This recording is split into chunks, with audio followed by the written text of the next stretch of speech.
अहम खबर है रायपुर से। अपडेट ये कि युवा कांग्रेस के नेता आशीष शिंदे गिरफ्तार हो गए हैं। के श्रीवास्तव की गिरफ्तारी के बाद ये दूसरी बड़ी गिरफ्तारी है।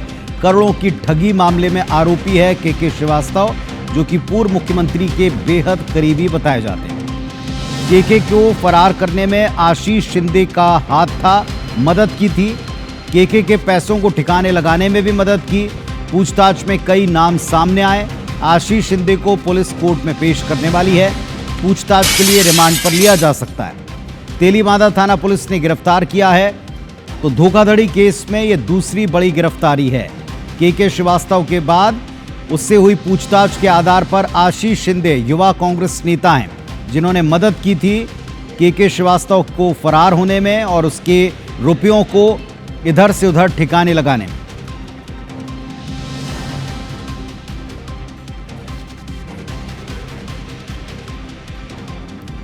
और इस वक्त हमारे सहयोगी तहसीन जैदी हमारे साथ में जुड़ गए हैं, सीधे उनका रुख करते हैं। तहसीन, बताइएगा क्या अपडेट है इसमें?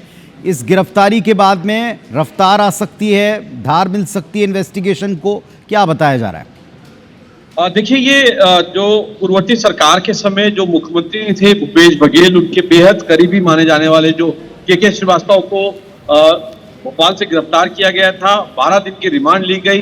कई अहम जानकारियां उनसे निकल के आई। हालांकि पुलिस ने जो खास जानकारियां थी वो साझा नहीं की, लेकिन ये जरूर बताया कि उनके द्वारा फरारी के दौरान कई जगहों पे कई राज्यों में रहे हैं छुप के, और नेपाल भी गए थे। उसके अलावा जो है उनको कल रिमांड खत्म होने पे पेश किया गया। लेकिन आज एक बड़ी कार्रवाई रायपुर पुलिस ने ये की है कि उनके जो सहयोगी माने जाने वाले जो युवक कांग्रेस के नेता आशीष शिंदे, जो मुख्यमंत्री भूपेश बघेल के भी काफी करीबी माने जाते थे पूर्ववर्ती सरकार के समय, उनको गिरफ्तार किया है और अभी तेलीबांधा थाने में उनको पूछताछ की जा रही है और अभी थोड़ी देर में उनको कोर्ट में पेश किया जाएगा। दरअसल उन पे ये बताया जा रहा है कि पूछताछ में कई बार आशीष शिंदे का नाम के श्रीवास्तव ने लिया है। इस बात की पुख्ता जानकारी पुलिस ने साझा की थी और उसके बाद जो है इनको आज उनके घर से उनको हिरासत में लेके तेलीबांधा थाना पुलिस अपने साथ लेके गई है और अभी उन्होंने उसकी गिरफ्तारी भी शो कर दी है और अभी थोड़ी देर में माननीय सीजेएम कोर्ट में उसको पेश किया जाएगा और करीब 5 दिन की जो रिमांड है, पुलिस रिमांड, उसमें उसके लिए आवेदन लगाया जाएगा। अब देखने वाली बात ये होगी कि जो आशीष शिंदे हैं जिनको गिरफ्तार किया गया है जी, वो उनको माननीय न्यायालय कितने दिन की रिमांड पुलिस को सौंपता है। लेकिन यहाँ पे एक बड़ा मामला ये भी सामने आया था कि इनके द्वारा जो के श्रीवास्तव है उनको फरारी में भी सहयोग किया गया था। इस बात की जानकारी पुलिस के पास है।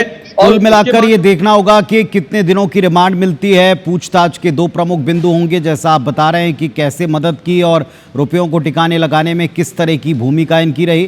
फिलहाल ये कि बड़ा कदम पुलिस के लिए कामयाबी भरा माना जा सकता है। पेशी के बाद कितने दिनों की रिमांड मिलती है, इस पर नजर रखिएगा। वापस अपडेट लेंगे। शुक्रिया आपका फिलहाल जानकारी के लिए। तो इसी से जुड़ा एक और बड़ा अपडेट यह है कि पूर्व मुख्यमंत्री भूपेश बघेल के करीबी के श्रीवास्तव को सोमवार को कोर्ट में पेश किया गया था। कोर्ट ने के श्रीवास्तव को 14 दिन की न्यायिक रिमांड पर जेल भेजा है। के श्रीवास्तव ने पूछताछ में ये बात स्वीकार कर ली है कि म्यूल बैंक अकाउंट्स के द्वारा देश भर से करोड़ों रुपए की ठगी उसने की। कई रसूखदार राजनेताओं का पैसा वो हवाला के जरिए म्यूल अकाउंट्स के जरिए पहुंचाता था। पुलिस को इन दावों के दस्तावेजी प्रमाण अब तक मिले नहीं। कई बार गुमराह करने की कोशिश ये कर रहा है। के श्रीवास्तव के खातों की पड़ताल में 300 करोड़ का ट्रांजैक्शन होने की बात सामने।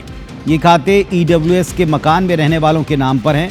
म्यूल अकाउंट्स हैं, नकली अकाउंट्स हैं या अकाउंट्स का अलग इस्तेमाल हो रहा है, इस तरह के अकाउंट्स हैं। पुलिस ने इन खातों की जांच आयकर विभाग को सौंप दी है। एफआईआर के मुताबिक आरोपी के श्रीवास्तव के साथ उनका बेटा इस ठगी में शामिल रहा है। कंचन श्रीवास्तव उसका नाम बताया गया। आरोपी ने प्रदेश के पूर्व मुख्यमंत्री भूपेश बघेल समेत कई बड़े नेताओं के लिए तांत्रिक पूजाएं करवाई या उसका हिस्सा रहा, यह आरोप भी उन पर है।